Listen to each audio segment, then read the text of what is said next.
Sainte-Réunion et la ville de Saint-Joseph vous présentent C'est Saint-Jo.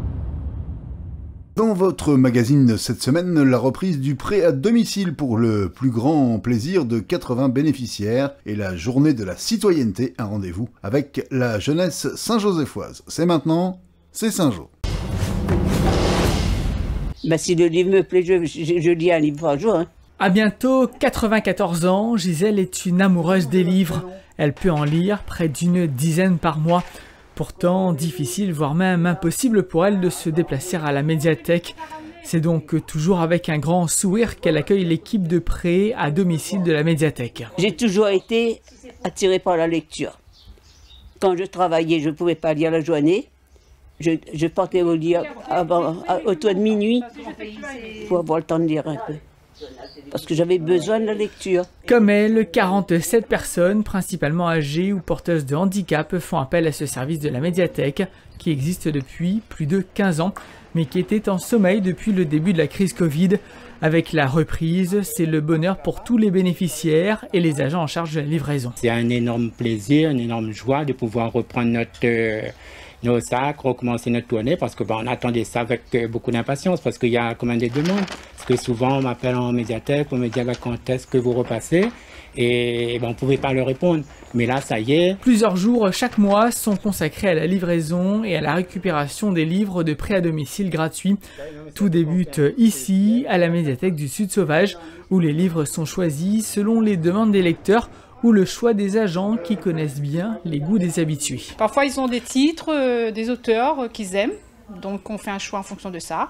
Et parfois, ils nous disent simplement ce qu'ils aiment. Et après, si ça ne correspond pas à ce qu'ils veulent, on refait le deuxième passage, on rectifie ça en fin de compte. Au-delà de bénéficier d'un prêt de livres à domicile, c'est aussi un lien social qu'amènent les agents de la municipalité de Saint-Joseph, notamment pour les personnes âgées isolées ou recevant assez peu de visites. Félicitations, je vous laisse émarger. D'accord. Moment solennel pour remise d'un document important, la carte électorale.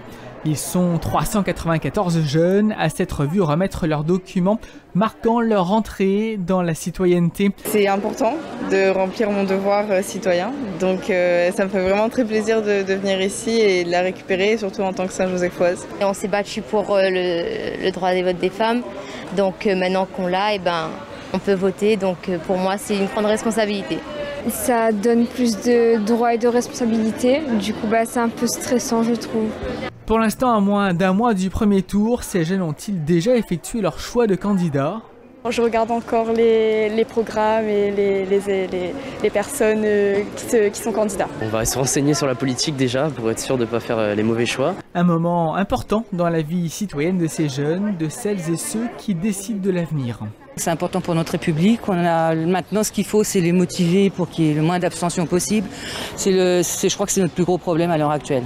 Plus que quelques semaines pour faire le bon choix et ainsi prendre en main et participer activement aux décisions prises dans notre pays. À noter dans vos agendas et ceux de notre jeunesse, le forum Happy prévu ce jeudi 17 mars de 8h30 à 12h sous la halle François Mitterrand à Saint-Joseph. Au programme, intérim, formation, création d'activités et alternance. Plus de 70 partenaires pour répondre à vos questions.